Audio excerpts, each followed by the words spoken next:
everyone, and welcome to this special episode of Randall's Comics and You Know.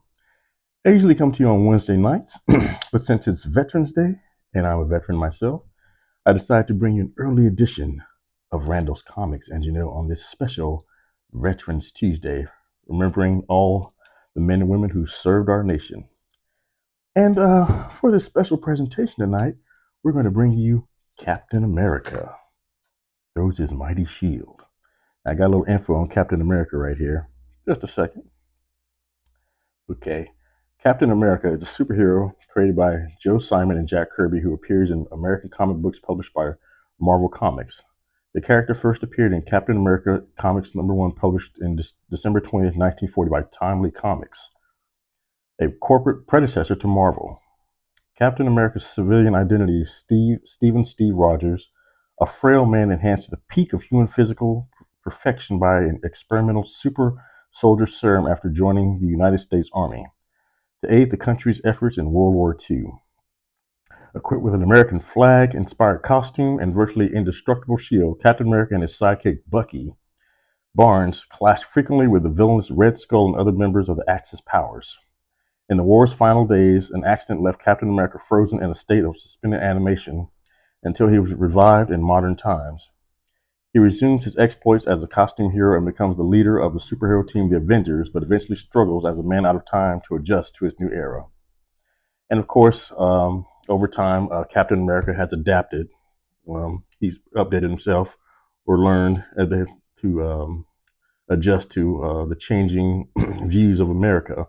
I think I read something where, during the 60s or they pretty much, I don't know if they shelved or put Captain America, the series, kind of like on ice because, like I said, because of the protest of the Vietnam War, you had a superhero walking around with an American flag on his chest. And even today,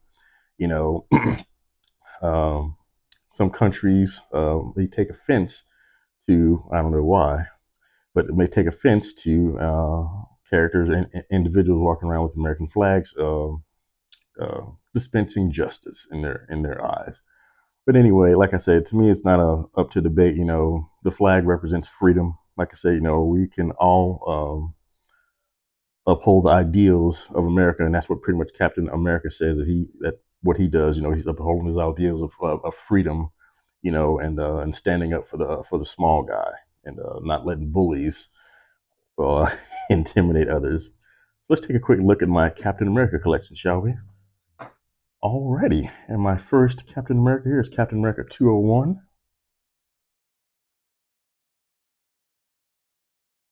I don't have a lot of Captain America. It's not a title that I read a lot growing up. And I have Captain, unless there was a crossover, Captain America 368.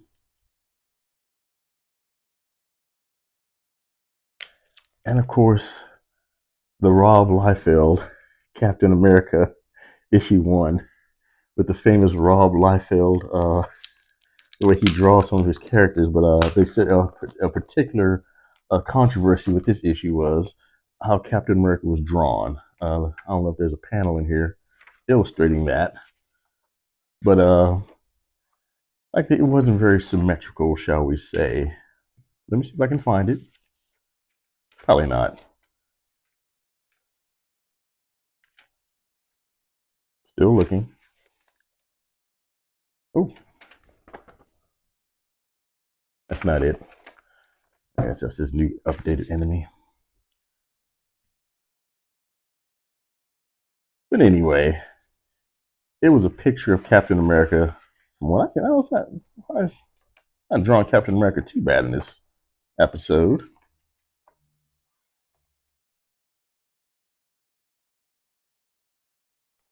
Or comic series.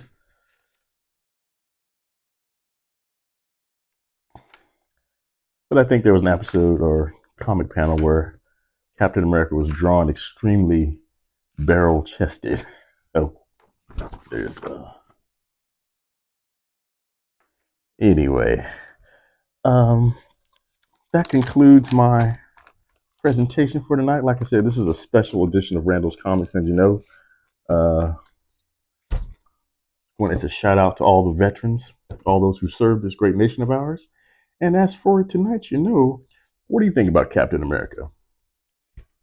put him back on ice, keep him front and center. Let's discuss. All right, thank you for joining for this tonight's special episode of Randall's Comments, and my special Veterans Day issue. Like I said, please smash that like and subscribe button below if you like what I brought you tonight. And as for Captain America, as far as him being a person out of time, it's not the 40s or 50s anymore. That America is no longer around. And like I said, some aspects of that America, I'm glad that they're gone. The racism, the sexism, you know, I'm glad those aspects. We've grown as a nation, but those ideals of America, the freedom, because like I said, people still want to come to this nation because they know they have a chance to make their lives better and the lives of their children better, and we have that because of the sacrifice of the men and women who served in our armed forces. You guys take care, and I'll see you next time.